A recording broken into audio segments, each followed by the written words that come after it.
next Sunday we're gonna read the second chapter, then the third, and the fourth and fifth chapter we're gonna read on Christmas Eve.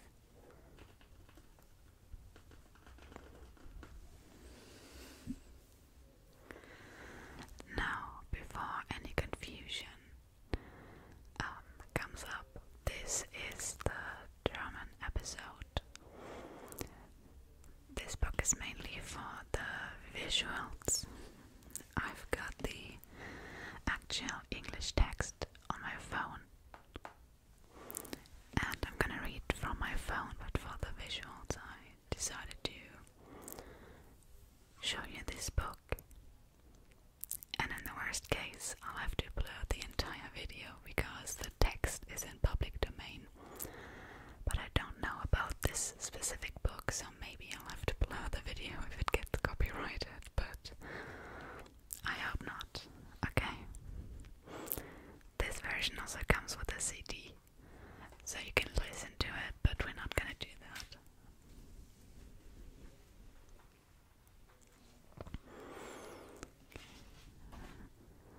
So, it also has some beautiful pictures. This is mainly why I chose this perspective. Okay. A Christmas Carol by Charles Dickens.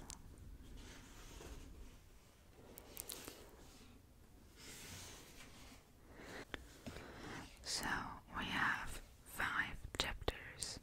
The first one is Stave 1, Molly's Ghost. Then Stave 2, the first of the 3 spirits. Stave 3, the second of the 3 spirits. Stave 4, the third of... no, the last of the spirits. Sorry, the last of the spirits. And Stave 5, the end of it.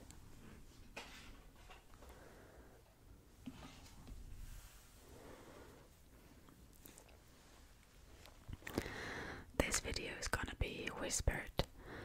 Maybe I'll change to soft spoken or even inaudible for the next chapters. Marley's Ghost. Marley was dead to begin with. There is no doubt whatever about that. The register of his burial was signed by the clergyman, the clerk, the undertaker, and the chief mourner. Scrooge signed it, and Scrooge's name was good upon change for anything he chose to put his hand to.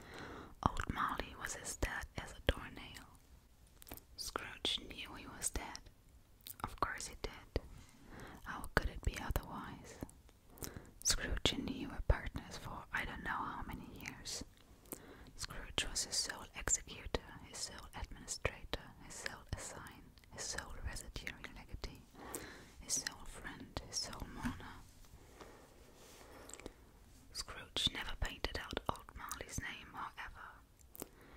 There it yet stood, years afterwards, above the warehouse door. Scrooge and Marley. The firm was known as Scrooge and Marley. Sometimes people new to the business called Scrooge, Scrooge, and sometimes Marley. He answered to both names. It was all the same to him. Oh, but he was a tight-fisted hand at the grindstone, was Scrooge. A squeezing, wrenching, grasping, scraping, clutching, covetous old sinner. External heat and cold had little influence on him. No warmth could warm, no cold could chill him. No wind that blew was bitterer than he. No falling snow was more intent upon its purpose. No pelting rain less open to entreaty.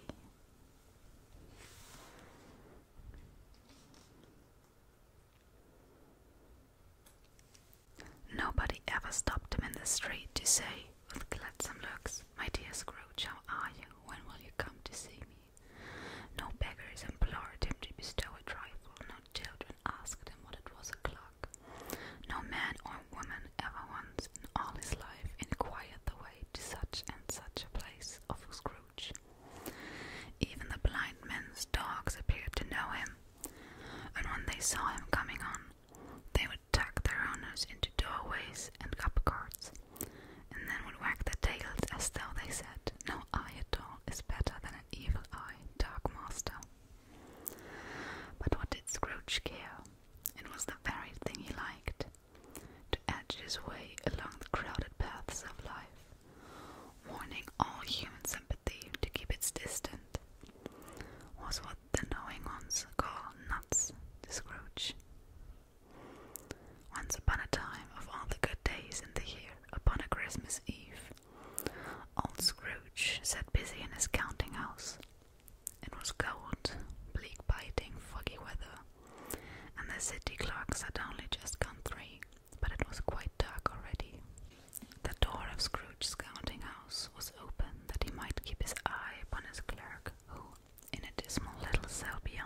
much good it has ever done you. There are many things from which I might have derived good, by which I have not profited, I dare say, Christmas among the rest. But I am sure I have always thought of Christmas time when it has come round, apart from the veneration due to its sacred origin. If anything belonging to it could be apart from that, as a good time, a kind, forgiving, charitable, pleasant time, the only time I know of in the long calendar of the year, when men and women seem by one consent to open their shut-up hearts freely to think of people below them as if they really were fellow travellers to the grave, and not another race of creatures bound on other journeys. And therefore, uncle, though it is never but a scrap of gold or silver in my pocket, I believe that it has done me good, and will do me good, and I say, God bless it. The clerk in the tank involuntarily applauded. Let me hear another sound from you, said Scrooge, and you'll keep your Christmas by losing your situation. You're quite a powerful speaker, sir, he added, turning to his nephew. I wonder you don't go into Parliament. Don't be angry, uncle. Come, dine with us tomorrow. Scrooge said that he would see him. Yes, indeed he did. He went the whole length of the expression and said that he would see him in that extremity first. But why? Cried Scrooge's nephew. Why? Why did you get married? Because I fell in love. Because you fell in love, growled Scrooge, as if that were the only one thing in the world more ridiculous than a Merry Christmas. Good afternoon. Nay, uncle.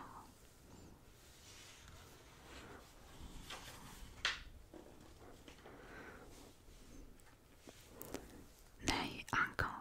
But you never came to see me before that happened. Why give it as a reason for not coming now? Good afternoon. I want nothing from you. I ask nothing of you. Why cannot we be friends? Good afternoon. I am sorry with all my heart to find you so resolute. We have never had any quarrel, to which I have been a party, but I have made the trial in homage to Christmas, and I'll keep my Christmas humor to the last. So a Merry Christmas, uncle. Good afternoon, and a Happy New Year. Good afternoon.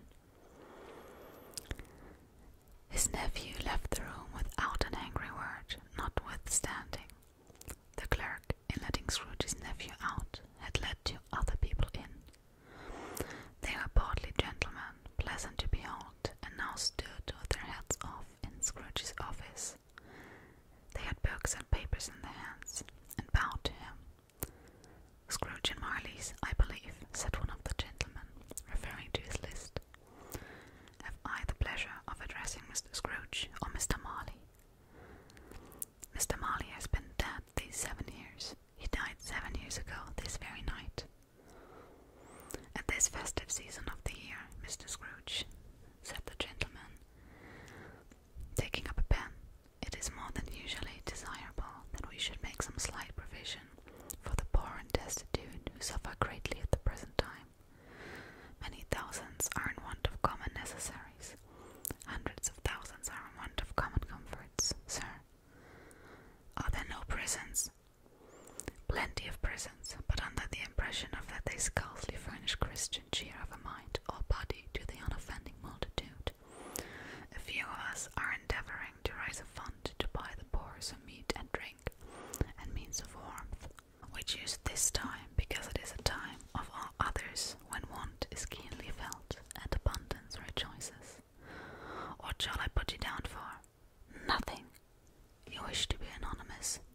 I wish to be left alone. Since you ask me what I wish, gentlemen, this is my answer. I don't make merry myself at Christmas, and I can't afford to make ill people merry. I help to support the prisons and the workhouses. They cost enough, and those who are badly off must go there. Many can't go there, and many would rather die.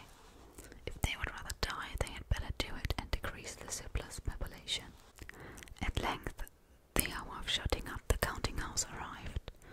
With an ill-will Scrooge, dismounting from his stool, tacitly admitted the fact to the expectant clerk in the tank, who instantly snuffed his candle out and put on his hat.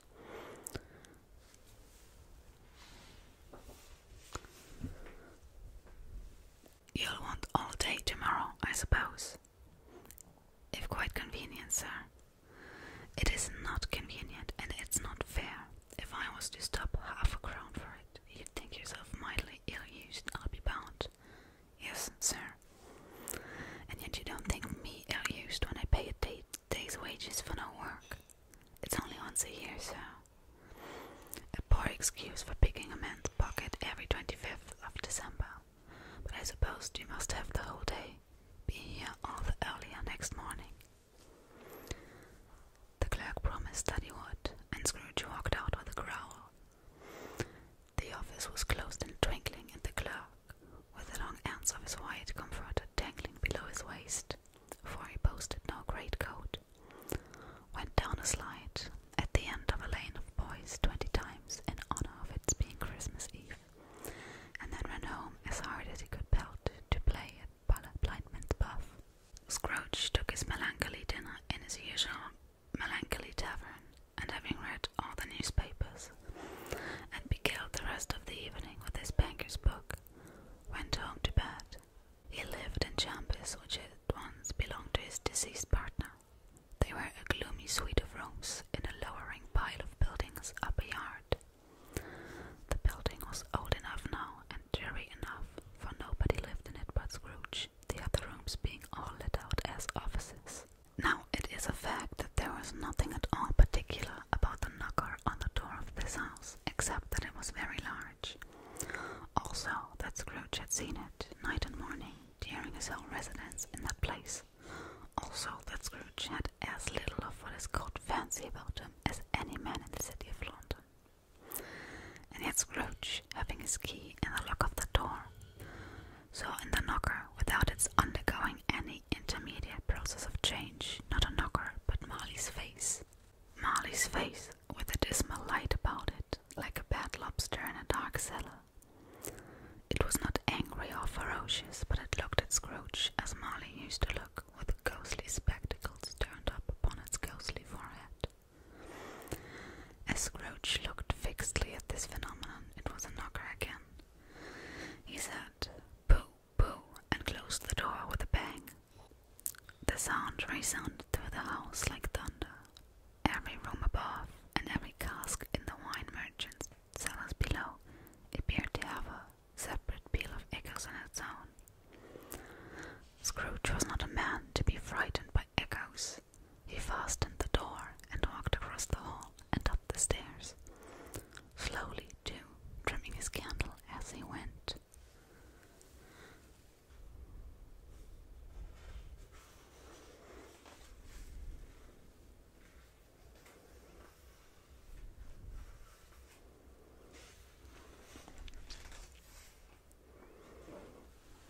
Up Scrooge went, not caring a button for its being very dark. Darkness is cheap, and Scrooge liked it. But before he shut his heavy door, he walked through his rooms to see that all was right. He had just enough recollection of the face to desire to do that. Sitting room, bedroom, lumber room, all as they should be. Nobody under the table, nobody under the sofa, a small fire in the grate, spoon and basin ready, and a little saucepan of gruel upon the hob. Nobody under the bed, nobody in the closet, nobody in his dressing gown, which was hanging up in a suspicious attitude against the wall. Lumber room as usual. Old fire cart, old shoes, 2 fish baskets, washing stand on 3 legs, and a poker. Quite satisfied, he closed the door and locked himself in. Double locked himself in, which was not his custom. Thus secured against surprise, he took off his cravat, put on his dressing gown and slippers and his nightcap, and sat down before the very low fire to take his gruel. As he threw his head back in the chair, his glance happened to rest upon a bell, a disused bell that hung in the room, and communicated, for some purpose now forgotten, with the chamber in the highest story of the building. It was with great astonishment and on the strange, inexplicable dread that, as he looked, he saw this bell begin to swing. Soon it rang out loudly, and so did every bell in the house.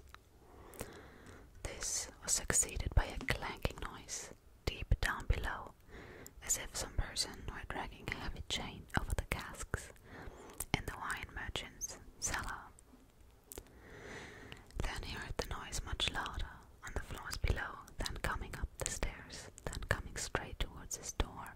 It came on through the heavy door, and a spectre passed into his room before his eyes, and upon its coming in the dying flame leaped up as though it cried, "I know him, Marley's ghost." The same face, the very same, Marley in his pigtail, usual waistcoat, tights and boots. His body was transparent so that Scrooge, observing him, and looking through his waistcoat, could see the 2 buttons on his coat behind. Scrooge had often heard it said that Marley had no bowels, but he had never believed it until now.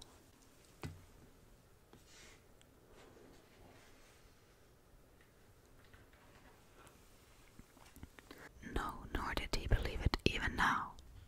Though he looked the phantom through and through and saw it standing before him, though he felt the chilling influence of its dead cold eyes, and noticed the very texture of the folded kerchief bound about his head and chin, he was still incredulous.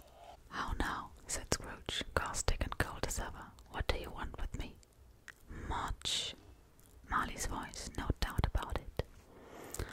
"Who are you? Ask me who I was. Who were you then? In life I was your partner, Jacob Marley. Can you sit down?" "I can." "Do it, then." Scrooge asked the question because he didn't know whether a ghost so transparent might find himself in a condition to take a chair, and felt that, in the event of its being impossible, it might involve the necessity of an embarrassing explanation. But the ghost sat down on the opposite side of the fireplace as if he were quite used to it. "You don't believe in me?" "I don't."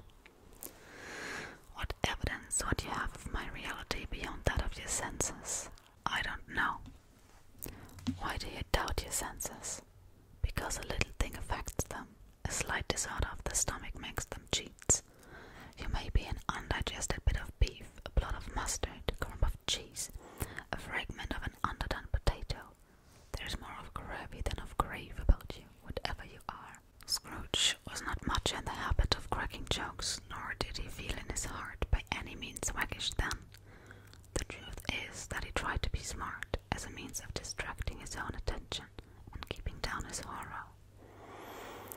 But how much greater was his horror when, the phantom taking off the bandage round its head, as if it were too warm to wear indoors, its lower jaw dropped down upon its breast. "Mercy, dreadful apparition! Why do you trouble me? Why do spirits walk the earth, and why do they come to me?"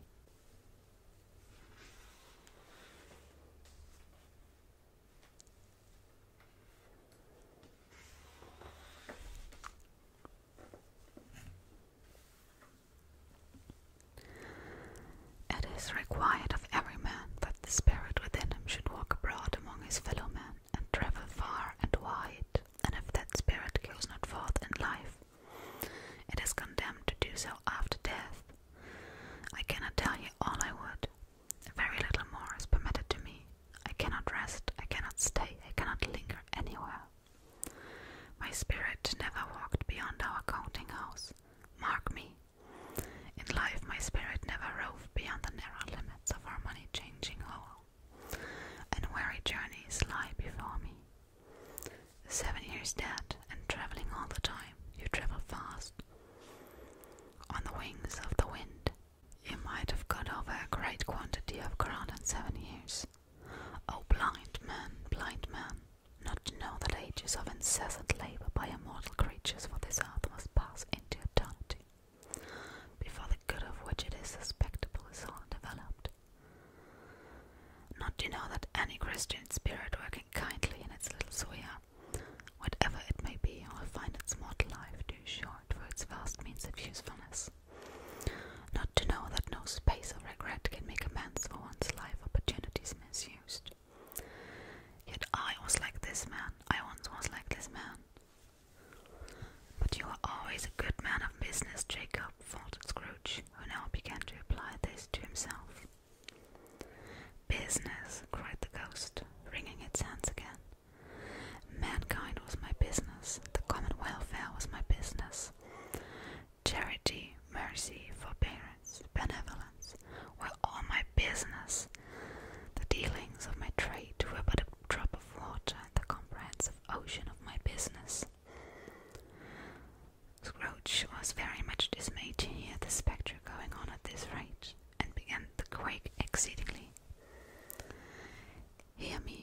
is nearly gone. I will, but don't be hard upon me. Don't be flowery, Jacob. Pray. I am here tonight to warn you that you have yet a chance, and hope of escaping my fate. A chance and hope of my procuring Ebenezer. You are always a good friend to me. Thank you. You will be haunted by 3 spirits. Is that the chance and hope you mentioned, Jacob? I think I'd rather not. Without their visits, you cannot hope to shun the path I tread. Expect the first tomorrow night when the bell tolls 1.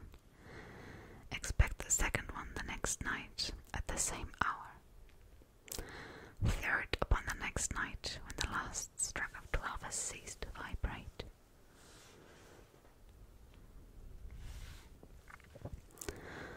Look to see me no more, and look that for your own sake you remember what has passed between us. It walked backward from him, and at every step it took, the window raised itself a little, so that when the apparition reached it, it was wide open. Scrooge closed the window, and examined the door by which the ghost had entered. It was double-locked, as he had locked it with his own hands, and the bolts were undisturbed. Scrooge tried to say, "Humbug," but stopped at the first syllable, and being, from the emotion he had undergone, or the fatigues of the day, or his glimpse of the invisible world, or the dull conversation of the ghost, or the lateness of the hour, much in need of repose, he went straight to bed without undressing, and fell asleep on the instant.